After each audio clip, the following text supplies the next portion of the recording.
Halo adik-adik, kembali lagi dalam segmen Jadi Juara bersama Abak Academy.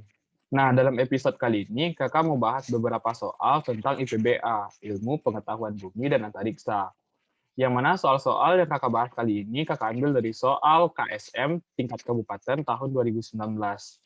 Tipe dari soal ini adalah soal integrasi. Jadi, cara cepat untuk menyelesaikan soal ini adalah kita perhatikan kalimat terakhir dari soal. Nah, di sini kalimat terakhir dari soal kita diminta untuk lakukan analisis terkait peranan matahari sebagai sumber kehidupan di bumi. Nah, di sini kita diminta untuk melakukan analisis terhadap peranan matahari terhadap sumber kehidupan di bumi.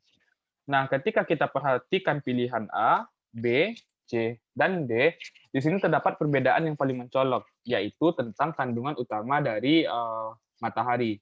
Opsi A mengatakan matahari merupakan bola gas panas dengan oksigen sebagai kandungan utamanya. Nah, kita garis bawahi oksigen sebagai kandungan utamanya. Nah, pada opsi B dikatakan bahwa matahari merupakan bola gas panas dengan karbon dioksida. Sedangkan pada opsi C dijelaskan bahwa kandungan utamanya adalah nitrogen. Sedangkan pada opsi D dikatakan bahwa kandungan utama dari matahari adalah hidrogen. Nah, ini adalah tipe soal teori, yang mana ini memang harus ada dalam pengetahuan kita atau dalam kepala kita. Nah, pada dasarnya matahari ini memiliki 3/4 bagian, 3/4 bagian dari total massa matahari itu adalah hidrogen. Nah, dari sini dapat disimpulkan bahwa kandungan utama dari matahari adalah hidrogen. Nah, sehingga jawaban yang paling tepat dari 4 opsi ini adalah jawaban yang D. Nah, selanjutnya kita baca kalimat terakhir dari jawaban D. Matahari merupakan bola gas panas dengan hidrogen sebagai kandungan utamanya. Sudah benar. Di pusat matahari sendiri selalu terjadi reaksi fusi nuklir untuk menghasilkan panas dan cahaya. Benar juga. Selanjutnya, panas juga dapat dimanfaatkan sebagai penghangat biosfer planet bumi dan berperan dalam proses fotosintesis dari segala jenis tumbuhan. Nah, di sini jawabannya sudah benar, karena juga sudah sesuai dengan yang minta pada soal. Di soal, kita diminta untuk melakukan analisis terkait peranan matahari sebagai sumber kehidupan di bumi. Nah, apa peranannya? Di sini peranannya adalah penghangat biosfer planet bumi, yang berperan sebagai proses fotosintesis sebagai segala jenis tumbuhan, seperti itu. Nah, kita lanjut ke soal selanjutnya. Nah, soal ini juga Kakak ambil dari soal KSM tingkat kabupaten tahun 2019, yang merupakan soal integrasi juga. Nah, caranya juga sama. Yang pertama yaitu kita perhatikan kalimat terakhir dari soal. Analisis mengenai fenomena cahaya bintang agar bisa sampai di bumi adalah. Nah, kenapa cahaya bintang itu bisa sampai di bumi? Nah, kita analisis terlebih dahulu untuk jawaban yang A. Nah, jawaban yang A ini mengatakan bahwa cahaya bintang muncul akibat pancaran sinar gamma yang dihasilkan oleh reaksi luar inti. Nah, di sini terdapat kesalahan karena cahaya bintang yang muncul akibat pancaran sinar gamma ini dihasilkan oleh reaksi fungsi di dalam inti. Di sini salah nih. Nah, karena di sini sudah salah, kita lanjut ke opsi yang B. Cahaya bintang muncul akibat pancaran sinar gamma yang dihasilkan oleh reaksi fusi inti pada inti bintang. Nah, benar. Radiasi tersebut selanjutnya dipancarkan menuju permukaan bintang dan bertumbukan dengan material yang ada di dalam bintang. Juga benar. Ketika radiasi tersebut menembus bagian luar bintang, sebagian energinya berkurang. Benar juga. Sehingga gelombangnya tidak berubah. Nah, di sini terdapat kesalahan mengatakan bahwa gelombangnya tidak berubah. Padahal di sini gelombangnya berubah. Nah, berarti kita lanjut ke opsi selanjutnya yang C.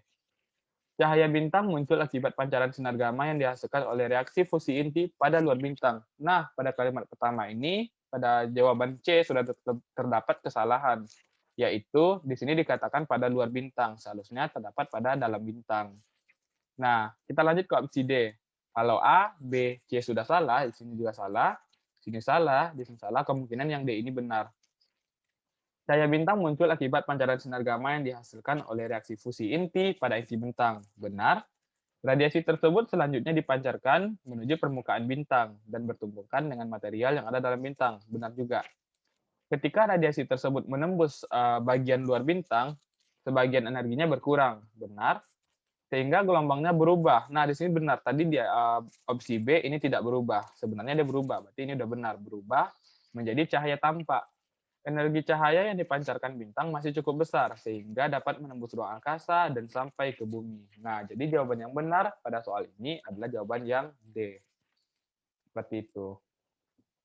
Nah, kita lanjut ke soal yang ketiga. Soal ini juga Kakak ambil dari KSM tingkat kabupaten tahun 2019. Nah, soalnya adalah atmosfer merupakan fenomena alam yang dinyatakan dalam Al-Quran. Nah, untuk menyelesaikannya sama seperti yang tadi, kita lihat kalimat terakhir yang ada pada soal ini. Nah, bagaimana dengan atmosfer yang menyelimuti bumi? Nah, karena soal ini belum lengkap, kita baca ke satu kalimat sebelum kalimat terakhir. Nah, kalimatnya yaitu, ketika bumi berotasi pada porosnya, bagaimana dengan atmosfer yang menyelimuti bumi? Nah, di sini. Ketika bumi berotasi pada porosnya, bagaimana dengan atmosfer yang menyelimuti bumi? Nah, dari soal ini saja, dari dua kalimat ini saja, kita sudah bisa menjawab pertanyaan yang ini. Nah, ketika bumi itu berputar pada porosnya, maka atmosfernya bagaimana? Apakah dia ikut berotasi atau tidak? Nah, jawabannya di sini adalah atmosfer ikut berotasi. Ini adalah tipe soal teori. Jadi 3 soal yang kita bahas barusan itu adalah soal teori, yang mana kita harus mengetahui teori-teori yang ada dalam ilmu pengetahuan bumi dan antariksa ini. Nah, untuk jawaban ini, atmosfer tidak ikut berotasi. Kita bisa logikakan bahwa kecepatan putaran bumi ini adalah lebih kurang 1.670 km per jam. Nah, jika atmosfer tidak ikut berotasi, otomatis kita akan merasakan kecepatan angin, kecepatan udara 1.670 km per jam. Nah, ini adalah kecepatan yang sangat cepat sekali. Nah, bukti bahwa atmosfer ini ikut berotasi adalah kita tidak merasakan kecepatan udara ini, yang mana ini adalah bukti bahwa atmosfer ini juga ikut berotasi. Jadi kecepatan angin di sini tidak kita rasakan. Nah, begitulah pembahasan untuk soal nomor 3 ini. Nah, untuk informasi bagi adik-adik semuanya, bahwa pada materi IPBA ini tipe-tipe soalnya kebanyakan adalah soal teori, seperti 3 soal yang kita bahas barusan. Nah, langkahnya adalah kita harus banyak membaca tentang materi IPBA. Nah, begitulah tips and trik untuk menyelesaikan soal tentang IPBA. Terima kasih dan sampai jumpa di segmen Jadi Juara selanjutnya.